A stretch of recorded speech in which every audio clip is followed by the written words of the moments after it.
தமிழ்நாட்டில் காவிரி டெல்டா பாசன பகுதி வறண்டு கிடக்கிறது. குருவையை இழந்திருக்கிறோம். சம்பாவும் கேள்விக்குறியான நிலையில் தற்போது கேரளாவில் வயநாடு பகுதிகளில் அபரிவிதமான மழை பெய்து குடகு வழியாக கர்நாடகத்தின் கபினி வழியாக தமிழகம் நோக்கி காவிரி நீர் வந்து கொண்டிருக்கிறது. தற்போது தமிழ்நாட்டிற்கு விடுவிக்கக்கூடிய காவிரி நீரை கர்நாடகம் குறைத்துவிட்டது.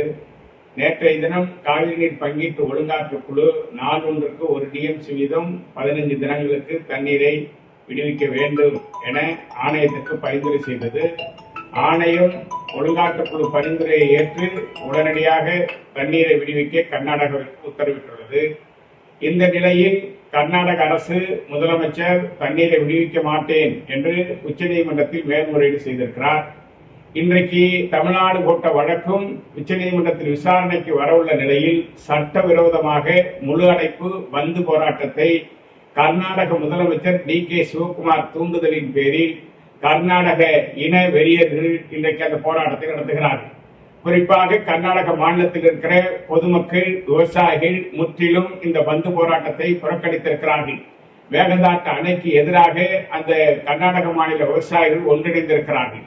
அதுபோல கர்நாடகாவில் இருக்கிற நீரியல் வல்லுநர்கள், பேராசிரியர்கள் ஒட்டுமொத்தமாக மேகதாட்டு அணை கட்ட வேண்டியதில்லை, கர்நாடகா பெங்களூருக்கு தேவையான குடித நீரை பெங்களூர் நகரத்திற்கு அருகே இருக்கிற அணையிலிருந்து எடுத்துக் கொள்ளலாம்.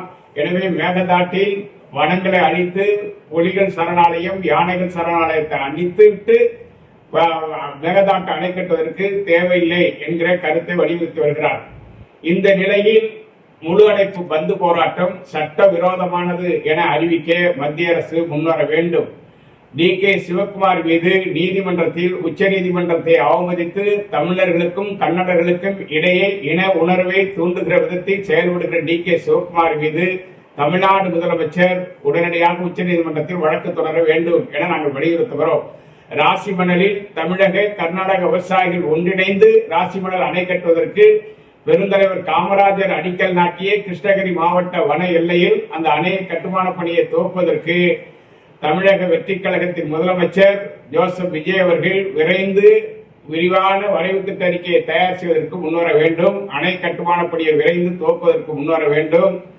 தொடர்ந்து கர்நாடக தண்ணீரை காவிரியில் விடுவிக்க மறுத்தால் ஒட்டுமொத்த காவிரி டெல்டா விவசாயிகள் திருச்சி, சென்னை தேசிய நெடுஞ்சாலையில் குடிபுகும் போராட்டத்தை தீவிரப்படுத்துவோம் என நான் எச்சரிக்கிறேன். கர்நாடகாவில் நடக்கிற அத்துணை போராட்டங்களும் திட்டமிட்டு கர்நாடக முதலமைச்சர் டி.கே. சிவகுமாரின் தூண்டுதலின் பேரிலே நடைபெறுகிறது. இதனால் தமிழக கர்நாடக விவசாயிகள், தமிழர்கள் அங்கே சென்று வருவதற்கு கூட வாய்ப்பில்லாத நிலையில் ஓசூர், சத்தியமங்கலம் பகுதிகளில் அங்கே பொதுமக்கள் பரிதவிக்கிறார்கள். எனவே இது குறித்து விரைந்து மத்திய அரசு நடவடிக்கை எடுக்க வேண்டும் என நான் வலியுறுத்துகிறேன்.